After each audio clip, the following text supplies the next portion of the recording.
하나님의 은혜가 충만하시기를 기도합니다.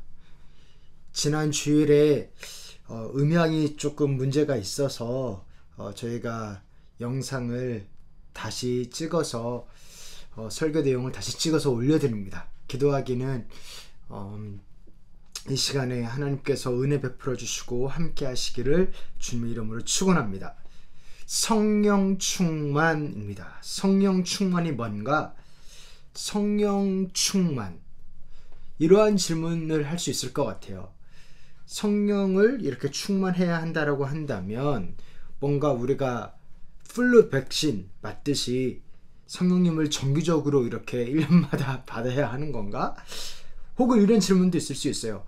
아니, 우리가 예수님을 믿을 때 성령님을 이미 받은 것 아닌가?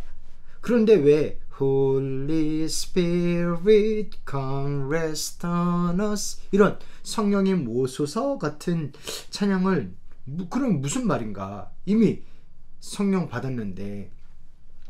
혹은 성령 세례는 뭔가? 물로 받는 세례 말고 또 다른 세례가 있나? 뭐 다른 차원의 세례인가? 기독교 신앙의 어떤 무슨 단계 혹은 경지 뭐 이런 게 있는 건가? 혹은 또 이런 질문이 있을 수 있습니다. 성령님을 받았는지는 어떻게 확인할 수가 있지? 어떤 느낌 혹은 경험, 그런 게 있는 건가? 그래서 내가 그리스도인이고 아니고가 어떤 느낌, 어떤 체험에 달려있는 건가? 이런 질문도 할 수가 있죠. 아니면 성령님을 받았다라고 하면 그것을 이렇게 잴 수 있는 표지 뭐 그런 게 있는 건가? 그래서 어떤 사람들이 이렇게 말하기도 해요. 방언을 받아야 성령을 받은 거다. 뭐 그렇지 않은데요. 결론적으로 이야기하면, 그러면 방언 못 받았으면 구원을 못 받은 건가? 아닌데요.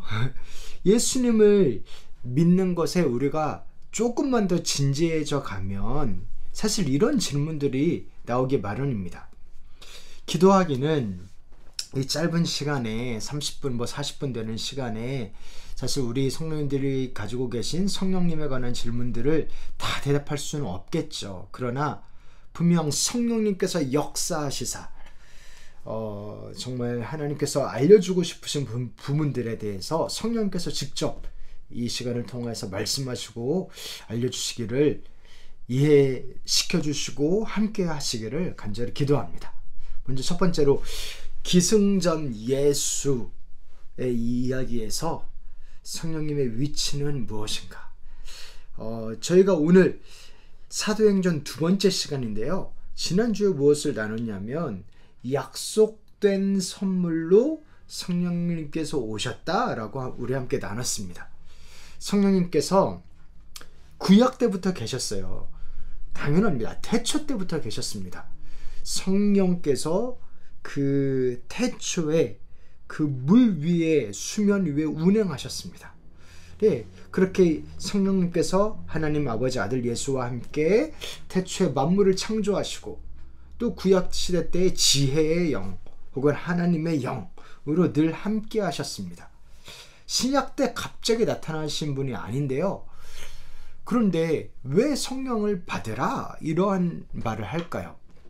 제가 그러한 질문을 이번 주에 들었었어요. 아니, 왜 성령님 구약에 계셨는데 왜 갑자기 신약에서, 특히 사도행전에서 뭐 성령 받으라 뭐 이러한 이야기를 하나? 원래 계신 분인데. 네, 그런 면에서 이 성령님께서 그 오순절 때 또 신약 시대 때 오신 것이 약속의 성취로 오셨습니다. 예수님도 항상 태초에 말씀이 계셨고 항상 계셨는데 실제로 말씀이 육신이 되어 이 땅에 오신 것이 약속의 성취로 오신 것처럼 성령님도 이전에도 물론 계셨습니다. 지금도 계십니다. 그런데 그때 약속에 대한 성취로 오셨다라는 게 지난주에 이야기했던 것이에요. 엄청난 의미라는 것을. 이번 주에는 좀 어떤 식으로 우리가 좀 살펴보려고 하냐면요. 우리가 reading Jesus 하면서 성경을 읽으면서 그 모든 성경의 하이라이트가 예수님이다. 그래서 기승전 예수님 이런 이야기 했잖아요. 그래서 구약에 있었던 모든 예언들이 예수님을 향해 있었고, 뭐 다윗이나 모세나 율법이나 제사제도나 모든 것들이 예수님을 보여주고 예수님을 기대하게 하는, 그렇게 이스라엘의 역사도 마찬가지고 역사의 흥망성쇠에도 마찬가지고 예수님을 바라보게 하는데, 그러다가 마침내 예수님께서 모든 예언을 이루면서 오셨습니다. 뉴 라이프를 주시려 길과 진리 생명이신 분이 오셨어요. 그래서 기승전 예수로 막 올라가고 있었는데 갑자기 우리가 지금 성령님 이야기하고 있죠. 아니 왜 갑자기 성령님이 이야기가 갑툭튀한 것 같지? 왜 갑자기 성령님 이야기로 확 들어간 것 같지? 이러한 질문이 있을 수 있는데요. 그 이야기를 좀 하려고 하는 겁니다. 왜 그렇게 하냐면요. 왜 그렇게 성경이 진행되냐면요. 예수님이 예를 들어 성령님에게 확 넘기셨습니다. 그게 우리가 지난주에 본 승천이에요. 예수님께서 하늘로 올라가셨다라는 것을 누가복음과 사도행전의 저자인 누가가 일부러 땅땅땅 합니다. 예수님을 확 올려 보내버렸습니다. 예수님께서 우리의 죗값을 십자가에서 다 치르고 죽으시고 그게 끝난 게 아니라 다시 살아나셨고, 그래서 우리의 메시아이심을 뉴 라이프를 주시는 분임을, 하나님의 나라라는 새 시대가 열렸음을 선포하시고, 그리고 예수님과 함께 무언가를 막 하는 게 아니라 예수님이 하늘로 올라가 버리셨어요. 아니 이제 막 시작 같은데 왜 떠나시나? 이제 막 새로운 시대를 제자들과 함께 우리 이 시대를 잘 만들어 보자 해야 될 것 같은데 하늘로 가버리셨어요. 그리고 덩그러니 남은 자들은 예수님을 믿는 자들이죠. 예수님이 남은 게 아니라 예수님을 믿는 자들이 남았습니다. 그래서 예수님은 우리들로 하여금 사실은 모든 시선의 집중을 예수님 본인이 다 받으신 게 아니고 그 집중을 우리로, 그러니까 예수님을 믿는 자들로 받게 하려고 탁 넘긴 거예요. 그 부분을 사도행전 1장 8절에서는 이렇게 표현합니다. 그러나 성령이 너희에게 내리시면 너희는 능력을 받고 예루살렘과 온 유대와 사마리아에서 그리고 마침내 땅끝에까지 이르러 내 증인이 될 것이다. 그래서 예수님이 하늘로 올라가시면서 말씀하시기를 너희는 내 증인이 될 것이다, 그렇게 말씀하셨어요. 그 우리들을 향한 마음과 말씀, 이것을 제가 지금 설교 때도 마찬가지고 또 앞으로도 마찬가지고 그러한 우리 새로운 피조물이 된 우리의 새로운 정체성과 새로운 시대를 이렇게 좀 표현하려고 합니다. 뭐냐면 작은 예수, 예수님의 증인이라고 쓰고 작은 예수라고 쓰고 싶어요. 그러니까 우리를 예수님 만드는 겁니다. 이게 되게 이상하게 들으면 좀 이단 같아 보일 수 있는 말씀인데요. 그런 허황된 이야기가 아니라요. 이게 사실 맞는 이야기입니다. 왜냐하면 이렇게 말씀하셨죠. 갈라디아서 2장 20절에서 이제는 내가 사는 것이 아니요 오직 내 안에 그리스도께서 사시는 것이라. 그래서 우리의 삶이 아니라 그리스도께서 우리의 삶을 사는 걸로 만드시는 게 예수님께서 하시는 일이었습니다.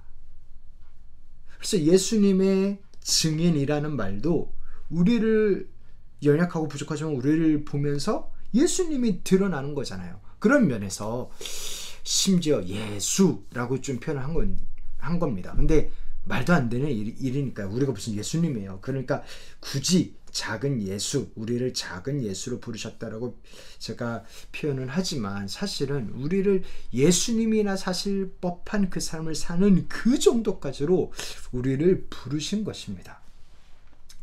그걸 가능하게 하려고 오신 분이 성령 하나님이십니다. 이게 그냥 우리 보고 기분 좋아지라고 하는 그런 말이 아니라요.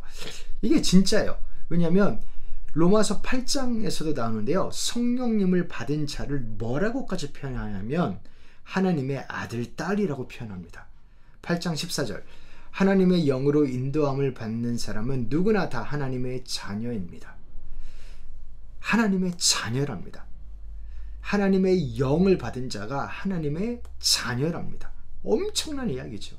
성령을 받은 자가 또한 생명을 약동하는 그러한 길과 진리와 생명의 그 생명이 충만한 새로운 피조물이라고 완전 차원이 다른 자라고 말씀을 이야기합니다. 그 8장 2절인데요. 그것은 그리스도 예수 안에서 생명을 누리게 하는 성령의 법이 당신을 죄와 죽음의 법에서 해방하여 주었기 때문입니다. 그래서 예수 그리스도 안에 있는 생명을 성령으로 통하여 우리가 받습니다 라고 이야기를 합니다. 이게 지금 성령님에 관해서 이야기하는 건가요? 아니면은 우리에 관해서 이야기하는 건가요? 사실 둘 다입니다. 성령을 받으면 새로운 피조물이 된다. 성령을 받은 자가 생명을 얻는다 해서 사실은 우리에 관해서 이야기를 하는 거예요. 예수님을 믿는 자들, 성령님을 받는 자들에 관한 이야기입니다. 그래서 예수님 Reading Jesus, 이 이야기가 어떻게 되냐면 기승전 예수로 달려가다가요, 구약이 정말 예수님을 향해서 쭉 달려가다가 그 에너지가 예수님은 하늘로 올라가 버리시고 갑자기 그 하이라이트가, 그 포커스가, 그 시선이 예수님을 믿는 자들, 교회, 성도들 향해서 확 옵니다. 그러니까 예수님의 증인들, 작은 예수들, 예수님 하나님의 자녀들, 네, 예수님의 몸인 교회들, 네, 그렇게 확 오는 거예요. 그렇게 우리를 그러한 존재로 만드시려고 예수님께서 오셨고 다시 죽고 살아나셨고 하늘로 올라가신 겁니다. 그러면 성령님은 무엇이냐? 성령님은 누군가? 성령님의 역할은 무엇인가? 그 위대하신 기승전 예수의 그 하이라이트인 예수님과 부족하고 연약하지만 그런 예수님을 믿는 우리를 잇는 연결고리가 바로 성령님입니다. 기승전 예수에서의 예수님과 작은 예수들인 우리를 잇는 분이 성령님인 거예요. 그 작은 예수라는 말도 안 되는 엄청난 영광과 특권과 인생을 가능하게 하려고 오신 분이 성령님인 겁니다. 이것을 오늘 이야기가 잘 보여줘요. 오늘 이야기는요, 사도행전 19장인데요. 특히 사도행전에 성령님이 오셨다라는 표현이 3번 나와요. 사도행전 2장, 사도행전 10장, 사도행전 19장. 그런데 그 3번마다 다 각기의 역할이 있는데요. 오늘 여기 있는 19장이 그 이야기를 합니다. 우리 성령님이 어떠한 분이신가, 어떠한 분으로 오신 건가. 먼저 첫 번째 2장에서는요, 오순절 날에 성령님께서 마가의 다락방에 모여있는 예수님의 제자들에게 오셨죠. 불과 바람, 방언과 놀라운 기적들을 행하시면서 오셨습니다. 그 펜타코스트. 그렇게 성령 충만한 결과가 뭐예요? 교회가 탄생했어요. 그리고 두 번째 10장에서는 이방인인 고넬료에게 베드로가 복음을 전하니까 성령님께서 오셨습니다. 그렇게 성령이 충만한 결과, 성령님께서 오신 결과가 무엇이었어요? 이방인이 공식적으로 하나님의 자녀에 들게 되었습니다. 포함되었습니다. 그들은 세례를 받지도 않은 자들이었는데 성령님이 성령 세례를 부어주셨기 때문에 당연히 하나님의 그 패밀리로 인정할 수밖에 없었던 거예요. 이제 이 3번째는 우리 함께 읽은 19장인데요. 성령님께서 제자들에게 오셨습니다. 누구한테 오셨다고요? 제자들한테. 그러니까 예수님을 알고 믿는 자들이에요. 모르는 자들이 아니에요. 아니, 제자들한테 왔다라고 한다면 이미 2장에서도 제자들한테 오지 않았나 할 수 있는데, 여기에서의 강조점은 성령 충만입니다. 우리 이 이야기를 한번 들어가 보면요, 1절인데요. 우리 1절 함께 한번 19장 1절 읽어보겠습니다.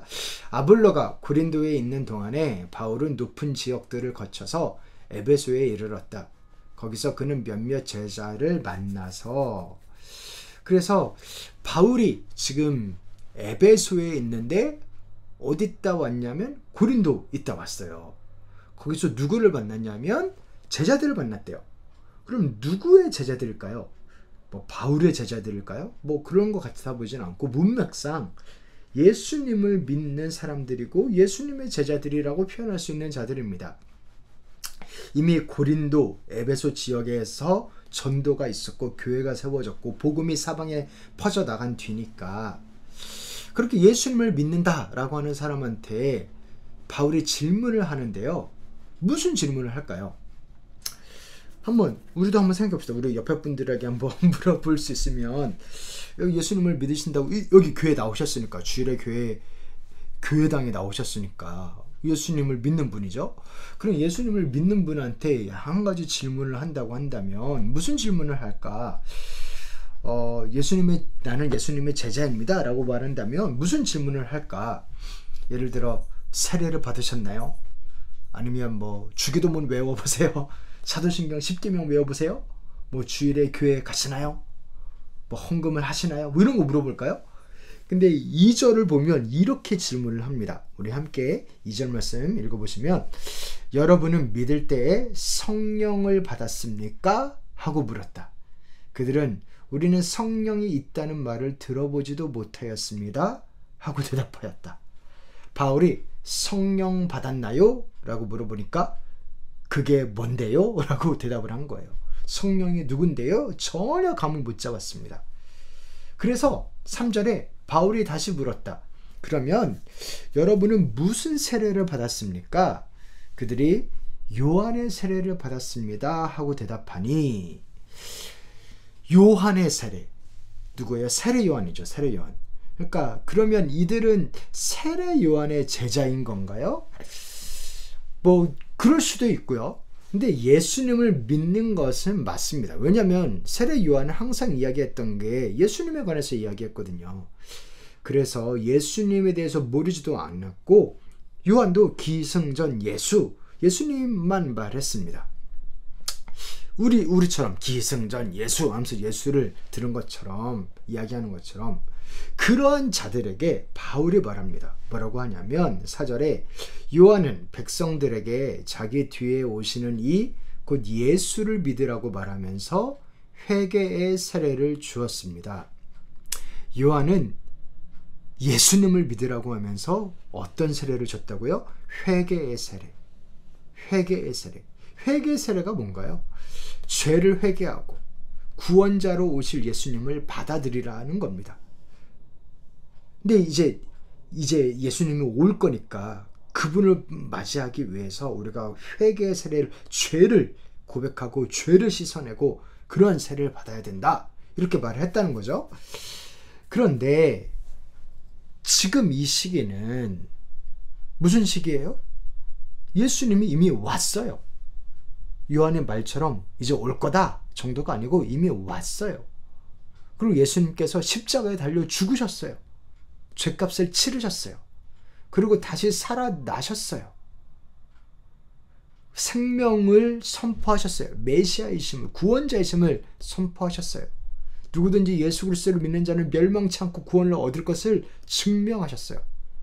그게 끝이 아니고 하늘로 가셨어요. 네.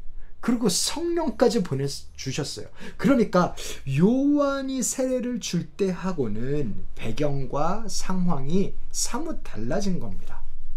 네, 사뭇 다른 지금 그 시기를, 그러한 뉴 에라를 들어온 거예요. 그래서 바울은 뭐라고 하냐면, 우리 세례 다시 받자 하면서 5절에 이 말을 듣고 그들은 주 예수의 이름으로 세례를 받았다. 예수 이름으로 세례를 받았습니다. 여기 세례 받으신 분 계신가요? 세례 받으실 때 다들 그렇게 받으셨을 거예요.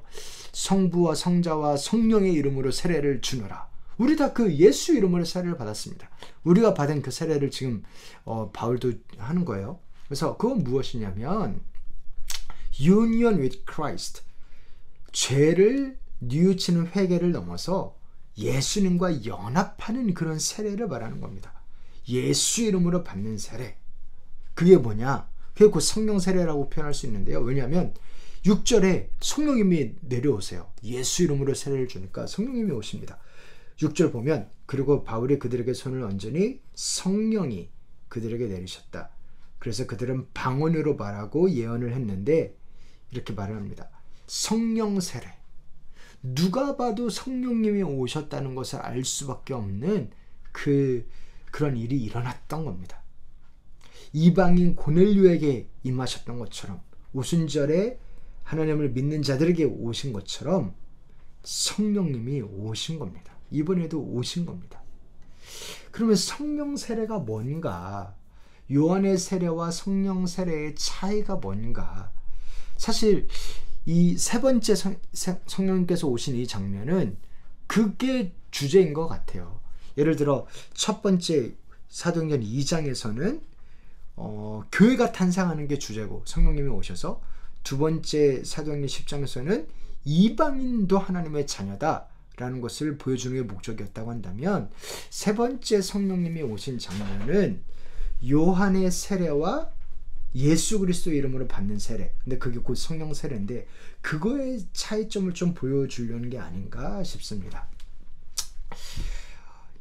여기서 말한 제자들은 예수님을 알았나요? 뭐 아는 정도가 아니라 열심히 믿었죠. 그러니까 제자라고 불렸죠. 근데 이 예수님의 제자들도 성령 세례를 받았어야 했습니다. 이걸 좀 알려줘요. 사실 베드로도 예수님 알았나요? 몰랐나요? 당연히 잘 알았죠. 근데도 3년을 같이 살았는데도 십자가 달리실 때 예수님 버리고 떠났어요. 근데 그런 베드로가 우리 아이가 달라졌어요처럼 완전 바뀌었어요. 언제? 부활하신 예수님을 보고? 아니에요. 부활하신 예수님을 보고 많은 제자들이 여전히 의심했습니다. 그런데 성령을 받고 이 제자들이 확 뒤집어졌습니다. 그래서 그 성령, 그래서 그 성령 충만이라고 표현할 수도 있는데, 성령님을 그 전에 몰랐던 것이 아니라, 안 받았던 게 아니라 성령이 충만한 것과 그렇지 않은 것의 차이가 이렇게 있는 것을 보여주는 겁니다. 성령을 받자, 성령을 충만하자 이 사람이 능력과 열정으로 충만해서 베드로가 교회 지도자까지 되었죠. 이 장면이 우리에게 시사하는 바가 사실 큽니다. 사랑하는 성도 여러분, 성령으로 충만하게 되는 이 성령 세례를 사모하라고 말씀은 이야기합니다. 바울은 에베소 교인들에게 이렇게 말합니다. 에베소서 5장 18절에서 술에 취하지 마십시오. 거기에는 방탕이 따릅니다. 성령의 충만함을 받으십시오. 여기에 술 취해 보신 분 계신가요? 잘 모르시겠는데, 그죠? 술에 취하면 어떻게 되나요? 술김에 하는 행동들을 합니다. 그전에는 전혀 못하는 행동인데, 예를 들어 취중진담이라고 해서 술김에 막 본심을 말하고 막 이런 식으로 술을 안 먹었으면 하지 못할 행동들을 막 하곤 하죠. 그게 술의 힘이죠. 술에 취하는 것의 힘. 그러니까 평소에 나라면 하지 못한 일을 하게 하는 게 술 취함인데, 마찬가지로 성령에 취하는 것은 평소에 나라면 하지 못할 행동이나 반응이나 그런 것들이 성령으로 충만할 때는 다르게 산다는 거예요. 그게 성령 충만입니다. 그게 성령 충만입니다. 요한의 세례는 회개의 세례예요. 내가 잘못한 것을 용서해 달라는, 내 죄를 씻는 세례입니다. 그런데 이 성령 세례는 그렇게 수동적인 게 아니라 능동적이고 적극적이고 새로운 삶에 관한 게 이 성령 세례, 그 예수 이름으로 받는 세례인 겁니다. 새 사람이 되는 세례인 거예요. 그래서 이 세례를 이제 5절에서 주 예수 이름으로 세례를 받았다라고 하면서 예수님을 강조하죠. 성령 세례는 그 예수 이름으로 받는 세례입니다. 그래서 예수님께서 죄를 씻으시는 십자가 사건 정도가 아니라, 그래서 곧 옷으로 비유를 하면 옷에 더러운 게 묻어서 씻는 거를, 이렇게 빠는 거를, 그걸 회개라고 표현한다면, 예수님이 하신 것은 뭐예요? 아예 우리에게 의로운 새 옷을 입혀주셨죠. 새 옷을 주신 겁니다. 그것, 그러니까 회개의 세례 정도가 아니라 예수님의 주시는, 예수 이름으로 받는 성령 세례는 아예 새 피조물이 되는 겁니다. New life가 되는 겁니다. 잘 아시겠나요? 성령 세례를? 그래도 여전히 조금 어렵죠. 그래서 오늘 이 단어로 좀 표현하려고 합니다. 요게 좀 오늘 기억했으면 하는 그러한 좀 컨셉인데요. 뭐냐면 extraordinary, 비범함, 그죠? inordinary, 평범함. 엄청나게 비범하고 엄청나게 특별한 건데 extraordinary. 근데 그게 in ordinary, 평범함 속에 담겨 있는 거예요. 그 개념을 좀 생각하시면 됩니다. 먼저 성령 세례 하면 좀 어떤 느낌이세요?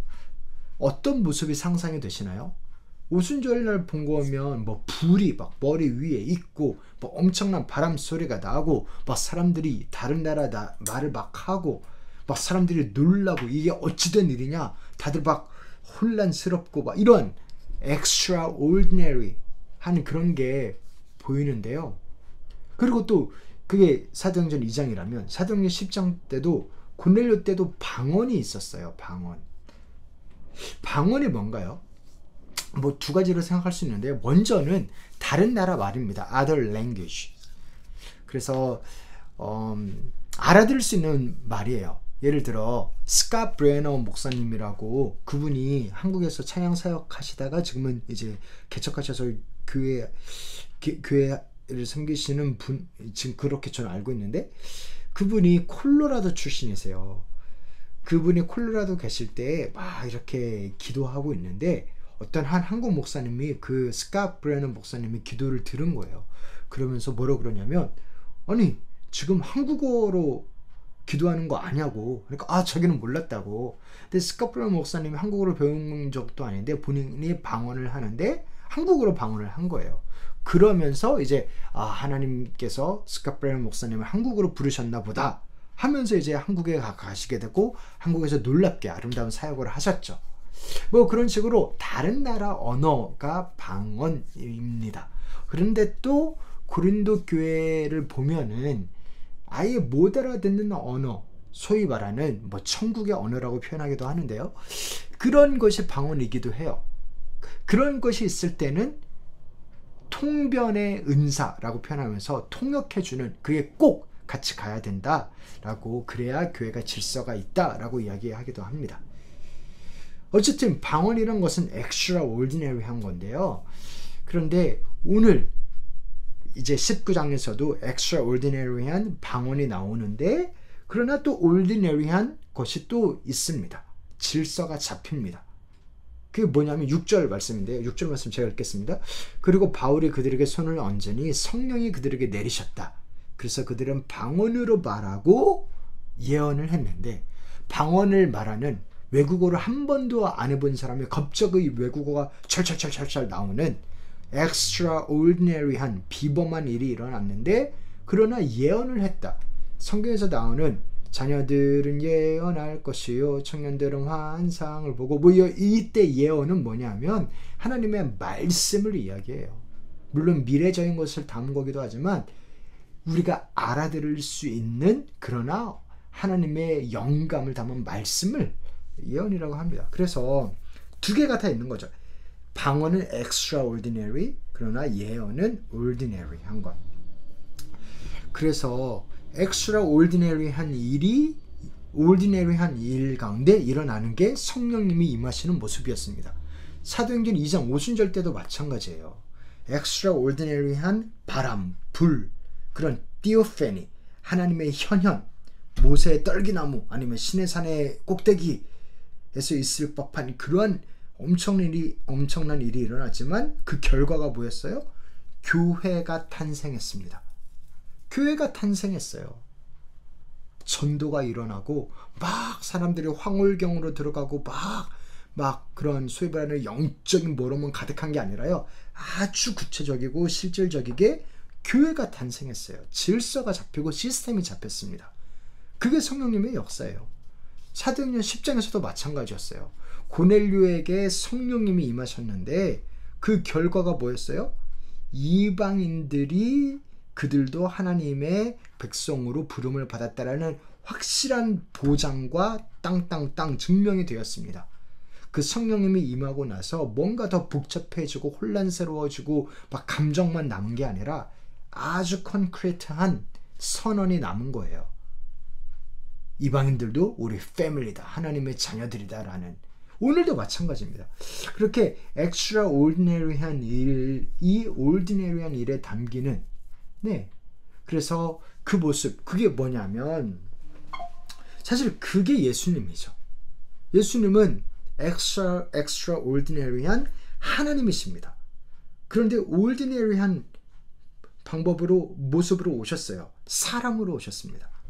하나님이신 분이 구유에서 아기로 태어나셔서 구유에 누이셨습니다.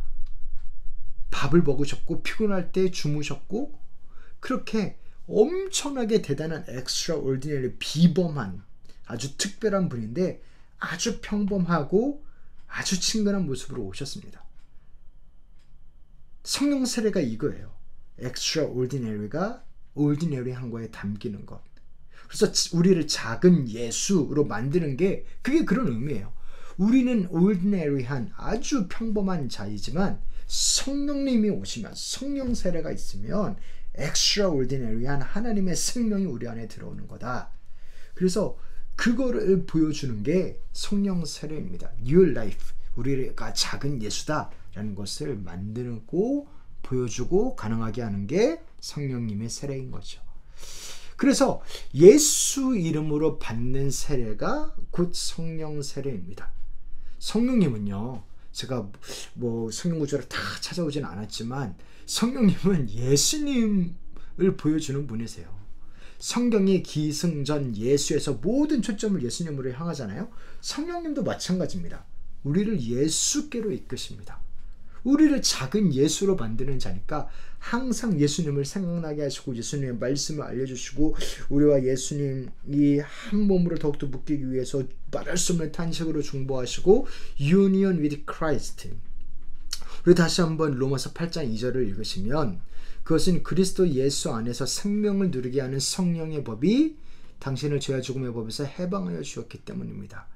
예수 안에서 생명을 누리게끔 성령님이 하십니다. 그러니까 예수님을 강조하는 게 성령님이세요. 예수님을 믿는 자는 죄인이 아니지요. 왜냐하면 예수님이 죄인이 아니니까. 그래서 우리가 그 의인이신 예수님 안에 있으니까. 그렇게 그런 면에서 정말 우리는 죄를 이길 수 있습니다. 할렐루야. 네, 죄를 짓는 올디너리한 우리지만 예수님 안에 있기 때문에 죄를 이길 수 있지요. 난 어쩔 수 없어 하지 않아도 됩니다. 기도하고 회개하고 이기면 됩니다. 어려울 때 기도해서 도와달라고 하면 되는 겁니다. 회개하고 용서받고 다시 일어나서 나아가면 되는 것입니다. 이 새로운 능력, 새로운 신분, 새로운 시대, 새로운 정체성, 그것을 작은 예수라고도 제가 계속 표현했지만 또 말씀이 이야기한 거는 로마서 8장 14절에서는 자녀라고 표현하죠. 하나님의 영으로 인도함을 받는 사람은 누구나 다 하나님의 자녀입니다. 그러니까 예수 그리스도로 말미암아 모든 게 가능하게 되는 겁니다. 우리를 노예가 아니라 친구로 부르셨습니다. 그리고 자녀라면 유산을 상속받는 자입니다. 이제는 내가 사는 것이 아니라 오직 내 안에 그리스도께서 사시는 삶입니다. 예수님을 닮은 정도를 넘어서 예수님과 연합한 예수님께서 사실 만한 삶을 살게 되는 것입니다. 그게 예수 이름으로 받는 세례라는 뜻이고 그래서 우리가 예수 이름으로 기도를 하고 있고 그게 바로 성령 세례입니다. 사랑하는 성도 여러분, 예수님을 믿는다라는 것이 이 정도로 엄청난 일입니다.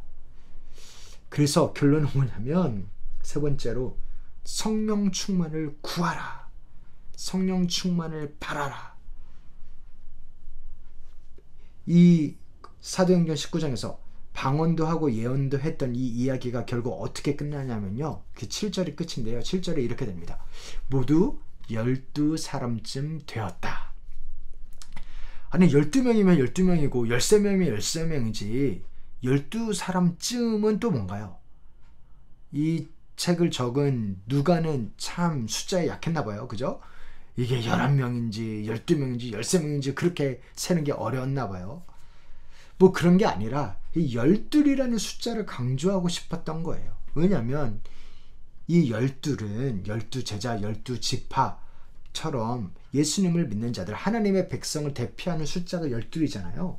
그러니까 이 편지를 받는 모두들 그리고 2000년 후에 이 말씀을 듣고 있는 우리들을 다 포함하는 이 이야기가 우리들을 위한 이야기다라는 겁니다. 요한의 세례가 아니라 성령 세례를 받아서 예수로 충만했으면 하는 이 하나님의 마음이 우리를 향한 마음이다라는 것을 보여주는 겁니다. 사랑하는 성도 여러분, 성령 충만을 받으십시오. 방언을 구하라는 게 아니라요. 방언을 받아야만 구원받았다는 게 아니라요. 예수님의, 그러니까 방언이 꼭 그게 아니라는 게 왜 그렇게 얘기하냐면요. 예수님의 십자가가 몇 번 있었나요? 한 번 있었죠. 예수님의 십자가 죽음은 일회성이고 그 죽음을 이긴 부활도 일회성입니다. 하늘로 올라가신 승천도 일회성입니다. 마찬가지로 이게 예수님이 오신 게 약속을 이루시는 거잖아요. 약속대로 오신, 말세에 내가 내 영을 부어주겠다고 하신 이 오순절에 오신 이 성령님도 일회성입니다. 불과 바람 막 그렇게 엄청나게 온 것, 그거가 다시 일어나길 바라면 안 되는 거예요. 우리가 예수님 십자가 다시 달리라고 안 하잖아요. 그런 것처럼 그런 건데요. 그렇게 하나님께서 성령을 부어준다는 것은 우리가 하나님을 믿을 때 성령을 이미 받은 건데요. 그런데 사도행전 2장에서만 성령님이 오신 게 아니거든요. 10장에도 오셨고 19장에도 오셨거든요. 그래서 처음 2장에서는 그게 약속대로 오신 성령이라 표현을 한다면 10장, 19장에서는 성령 충만이라는 단어를 쓸 수 있는 거예요. 우리가 하나님께서 필요하신 대로 성령님을 부어주시는, extraordinary한 성령님이 ordinary한 우리 가운데 오시는 그 엄청난 은혜의 현장, 그게 그런 장면이 있었습니다. 역사 속에서도 부흥, Great Awakening이라고 부르는 그런 장면들이 있었습니다. 그러한 그 성령님의 충만함을 우리가 구하자는 겁니다. 우리가 예수님을 믿고 주님이라고 고백한다면 이미 성령을 받았다는 말이 고린도전서 12장 3절에 나와요. 그러므로 나는 여러분에게 알려드립니다. 하나님의 영으로 말하는 사람은 아무도 예수는 저주를 받아라 하고 말할 수 없고, 또 성령을 힘입지 않고서는 아무도 예수는 주님이시다 하고 말할 수 없습니다. 그래서 성령을 받은 자만 예수님을 주님이라고 할 수 있는데요. 근데 그렇다고 해서 우리 이미 다 예수님을 믿는다라고 해서 성령 받았으니까 성령 더 달라는 말을 하면 안 되냐? 그게 아니라요. 말씀도 이야기하고 있어요. 오늘 아까도 성령 충만, 술 취하지 말라 이런 방탕한 것이니 성령의 충만함을 구하라라고 바울이 예수님을 이미 믿고 있는 에베소 교인들에게 쓰잖아요. 그런 것처럼 우리 데살로니가 전서 5장에서도 성령을 소멸하지 말아라 라고 그렇게 표현합니다. 대신 성령을 충만하게 해라. 성령님의 말씀을 잘 듣고 성령님이 우리 삶을 마음껏 다스리시고 우리를 인도하시게끔 하라라는 것입니다. 그래서 성령 충만은 곧 말씀 충만, 순종 충만이에요. 곧 예수 충만은 곧 사랑 충만, 감사 충만입니다. 그렇게 성령으로 충만하라는, 그것을 구하라는, 그러기 위해서 노력하라는, 성령을 소멸하지 말라는, 오히려 충만케 하라는 이 말, 이게 데살로니가 전서 5장 19절인데 그 앞뒤는 뭐라고 써있냐면요, 그 앞뒤를 보면은 이게 성령 충만한 모습이구나를 볼 수 있는 건데요. 그렇잖아요. 16절부터 22절까지 읽으면 이렇습니다. 성령 충만한 자는 어떤 자냐? 16절 항상 기뻐하십시오. 17절 끊임없이 기도하십시오. 18절 모든 일에 감사하십시오. 이것이 그리스도 예수 안에서 여러분에게 바라시는 하나님의 뜻입니다. 19절 성령을 소멸하지 마십시오. 20절 예언을 멸시하지 마십시오. 21절 모든 것을 분간하고 좋은 것을 굳게 잡으십시오. 22절 갖가지 모양의 악을 멀리 하십시오. 성령 충만한 자는요 항상 기뻐합니다. 쉬지 말고 기도하고 범사에 감사합니다. 이게 extraordinary한 삶이죠. 사람이 어떻게 항상 기쁠 수 있어요? 어떻게 쉬지 않고 기도할 수 있어요? 어떻게 감사할 수 있어요? 20절에서 어떻게 예언을 멸시하지 말라, 어떻게 말씀대로 항상 살 수 있어요? extraordinary한 삶입니다. 그런데 이게 가능하게 됩니다. 우리도 가능할 때가 있잖아요. 이 타이밍은 아무리 봐도 슬퍼하고 낭망하고 주저앉아야 될 타이밍인데 우리 안에 계신 성령님의 은혜로 말미암아 내가 매일 기쁘게 네, 그렇게 해서 막 힘이 솟아나고 하나님 주시는 감사가 나올 때가 있잖아요. 그러한 말도 안 되는 extraordinary한 삶을 우리가 종종 가끔 혹은 종종 삽니다. 근데 그게 항상 충만하게 더 자주 있고 더 충만하게 하라는 겁니다. 21절 모든 것을 분간하고 좋은 것을 굳게 붙잡는, 우리는 알면서도 좋은 것을 맞는 것을 택하지 않을 때가 많은데 아는 대로 행동하는 것, 와, 이런 엄청난 일이 일어날 수 있다는 거죠. 갖가지 모양의 악을 멀리하라는, 우리는 알면서도 악을 은근슬쩍 할 때도 있는데 그것을 악을 멀리하게 되는, 그게 성령 충만한 자의 모습입니다. 항상 기뻐하며 기도하며 감사하며 말씀을 사랑하며 예수님을 사랑하며, 그게 내 인격, 내 실력, 내 의지로 가능하지 않죠. 그러나 기쁜 소식이 있으니 그래서 성령님이 오신 겁니다. ordinary한 우리 라이프 가운데, 우리의 삶 가운데 extraordinary한 분이 오셔서 그걸 가능하게 하시는 겁니다. 우리로 작은 예수로 살아가게 하시는 겁니다. 예수님이 살 법한 그 삶을 우리도 살게끔 가능하게 하려고 능력으로, 은혜로, 구원자로, 인도자로, 지혜자로 성령이 오셨습니다. 성령이 오셨네, 성령이 오셨네, 내 주에 보내신 성령이 오셨네. 이 기쁜 소식을 온 세상 전하세. 성령이 오셨네. 이 오신 성령님과 함께 동행하며 그 은혜와 능력을 누리며 extraordinary in ordinary life, 그것을 누리며 나아가시도록 하나님께서 축복하시기를 주님 이름으로 축원합니다. 아멘.